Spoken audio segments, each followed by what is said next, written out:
700 वर्षापूर्वी विश्वाचे अर्थ माझ्या मनी प्रगटले असं म्हणणाऱ्या मराठवाड्यातल्या सर्व माऊलींना, ज्ञानदेवांना वंदन करतो. उभय गंगातीर असा उल्लेख आहे या लीळाचरित्रामध्ये. तर ते सगळं मराठीचं जे मूळ स्थान आहे ते मराठवाडा आहे तुम्हाला सांगतो. आणि त्या सगळ्या परंपरेचे आपण वाहते लोक आहोत. ती पालखी घेऊन चाललेलो आहोत. साहनी म्हटल्यानंतर बलराज साहनी हे सहज ओठावर येतं. आणि ही आंतरभारती बघा कशी की नामदेव इथनं पंजाबमध्ये गेले आणि हे पंजाबमधनं मराठवाड्यात आले. काय योगायोग आहे बघा. त्या घुमानच्या तिथे माझ्या मुंबईच्या प्रथम आलो गावावरनं, तेव्हा पहिलं काम मला मिळालं त्या नामदेव गाथेचं अभंग लिहिण्याचं काम. 80 पैशाला एक अभंग. लगत जोग तेव्हा संपादक होते शासकीय याचे नामदेव गाथेचे. तर ते पहिले अभंग मी 200 अभंग लिहिले. त्याचं कार्ड बनवलं अक्षर चांगलं असल्यामुळे आणि त्याचे मला 80 रुपये मिळाले. त्या 80 रुपयात पणजीच्या संमेलनात मी नामदेव गाथा विकत घेतली तुम्हाला सांगतो. आणि ते नामदेव इथनं तिकडे गेले, हे साहनी तिकडनं इकडे आले. ही केवढी मोठी गोष्ट आहे हो. आणखीन आंतरभारती काय पाहिजे तुम्हाला सांगतो. हे जे विश्वात्मक सगळं आहे. आपण आता अलीकडे जातीपाती वगैरे सगळे हे मराठवाड्यातले वगैरे अहो, ती माऊली विश्वाची माऊली हो. ज्ञानेश्वर विश्वाचे अर्थ माझ्या मनी प्रगटले. तुम्ही खूप जगातल्या अनेक लोकांच्या गोष्टी सांगता. हे इथनं सगळं सूत्र काहीतरी इथनं गेलेलं आहे. ते सगळे संत परंपरा जेवढी सगळी आहे, किंवा देवाची तो खूण आला ज्याच्या घरात त्याच्या पडेल चिरा मनुष्यपणा, असं तुकोबांनी त्या भंडारा डोंगरावर म्हटलेलं आहे. तर ते आम्ही खूप लहान माणसं आहोत आमच्याकडे, पण 700 वर्ष ज्यांच्या ओळी टिकून राहतात ते सगळं जे काय ना, त्या सगळ्या भूमीला, परंपरेला मी वंदन करतो. आम्ही त्यातले वाहते लोक आहोत तुम्हाला सांगतो. हे सगळं काय आहे म्हणजे आता कुठेही गेलं तरी FSI किती आहे, किती स्टोरीड आहे, आणि मग बाथरूम किती आहेत आणि अमुक किती आहेत, असं सगळं इहवादाचं सगळं डोक्याचं कानावर पडतं. त्या मॉलमध्ये गेलो तिथं सेल लागलाय. सेल कसला, आयुष्याचा सेल लागलाय तुमचा. खरंच सांगतो किती क्षुल्लक गोष्टी. अहो आता इथं आलो, जो पावसाचा जो वास आला मगाशी त्या हॉटेलमधनं खाली उतरलो आणि तो संबंध मृदगंध ज्याला म्हणतात तो काय आहे तो विसरलो आपण. म्हणजे ते पुरण असं रटरट रटरट शिजत असतं चुलीवरती. त्या पुरणाचं सगळ्या गोष्टी तुम्हाला. आणि असं मला सांगतो, मी कोकणात गेलो तर गाईच्या शेणानं असं पोपटी सारवलेलं असतं. त्या जमिनीवर बसावं असं वाटतं. सकाळी उठल्यानंतर असं त्या गावाकडच्या महिला तिथं रांगोळी वगैरे सावरलेलं असतं किंवा पोतेरं घालून वगैरे सगळं, आणि ती अशी छान रांगोळी काढतात वगैरे. त्याला तिथं हळद कुंकू.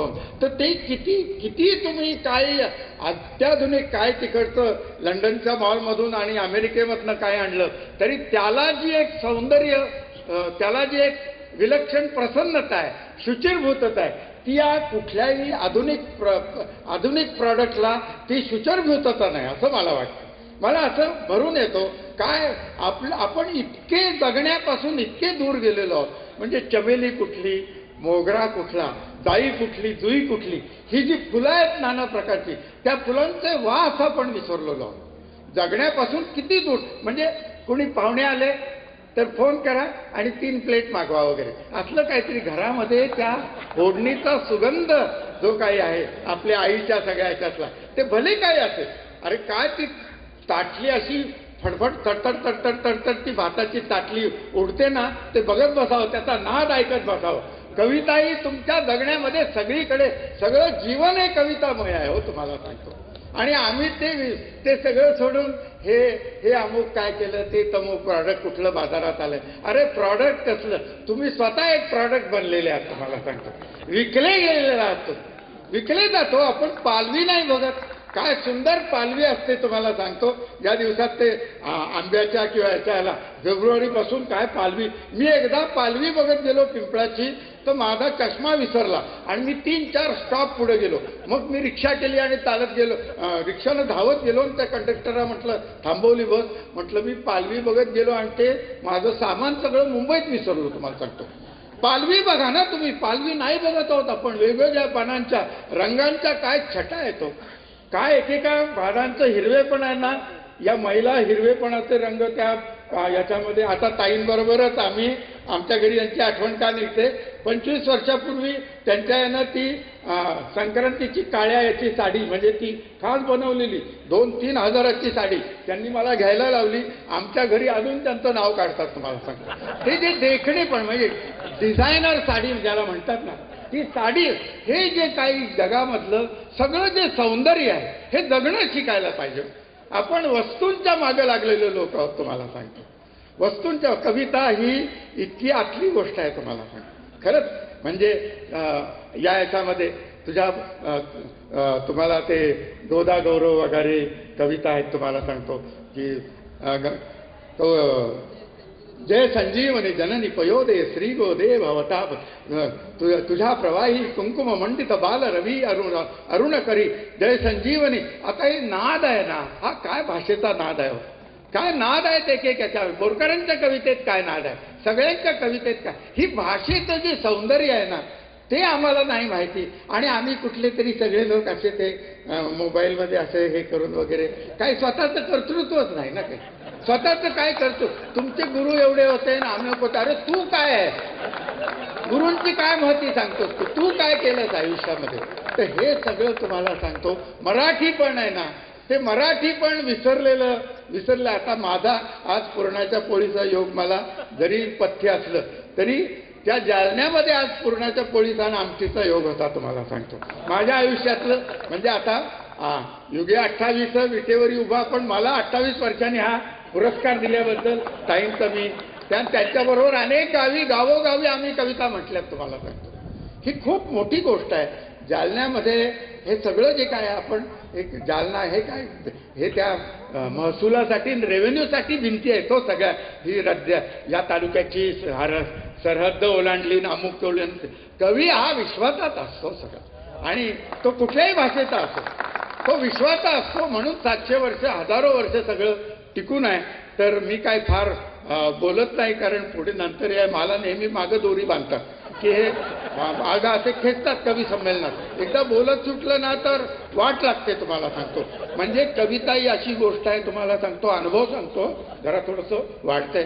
पण तिथं लोकमान्य सभागृहामध्ये या माटुंग्याला कवी संमेलन झालं आणि आतल्या रस्त्यानं असे त्या धारावीतनं येत होतो आणि तिथं होती नाकाबंदी. 4-5 कवी होते आणि मला पुढे बसवलं होतं या टॅक्सीमध्ये. आणि माझ्याकडे असं पिशवी असते अशी समोर ठेवलेली. तर ती नाकाबंदी होती. तर पोलिसांनी पकडलं आणि थांबा म्हणे काय आहे. तर ते म्हटलं कवी या बॅगेत काय आहे म्हणे, पिशवीत काय आहे. तर म्हटलं कविता आहे. ते म्हणे चला चला चला चला चला म्हणून म्हणजे त्यांनी हाकलून दिला आम्हाला तुम्हाला सांगतो. कविता आहे म्हटल्यानंतर ते म्हणले तर थांबूच नका म्हणून. असल्या सगळ्या गोष्टी तुम्हाला सांगतो. म्हणजे कवी हा किती बिचारा प्रामा असा निर्मळ किंवा कुणालाही त्रास न देणारा, काही न देणारा. हे सगळे लोक म्हणजे इस्रायलचे लोक आणि आपल्या पॅलेस्टिनींचे लोक, ते जर सगळे कविता लिहिणारे असते तर एवढे लोक मेले असते का. मी सप्टेंबर 21ला भारतात उतरलो.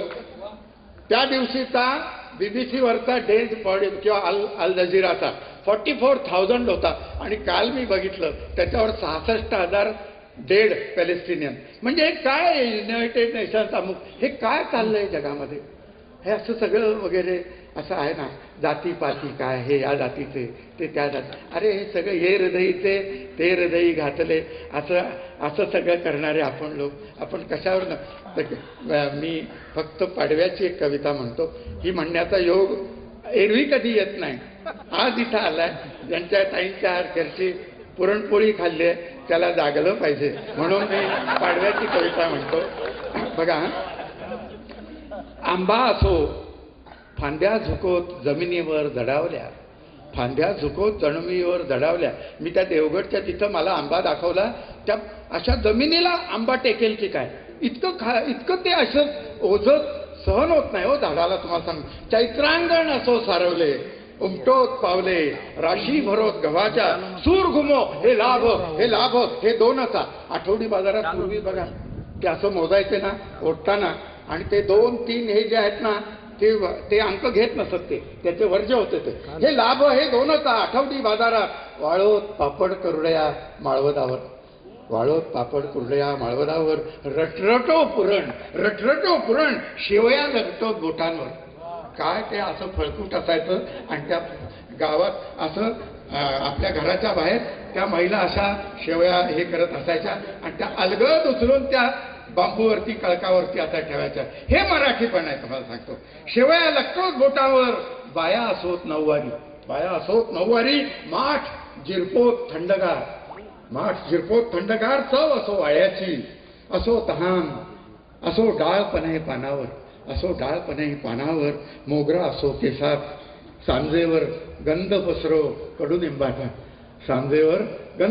कडुनिंबाचा, नवे येवो गोंडा असो टाळा धुलो दारावर, झळा असो तापून निघो निथळो घाम, त्वचा फुटो नवी गुढ्या उभारोत, कुणीतरी देव होत.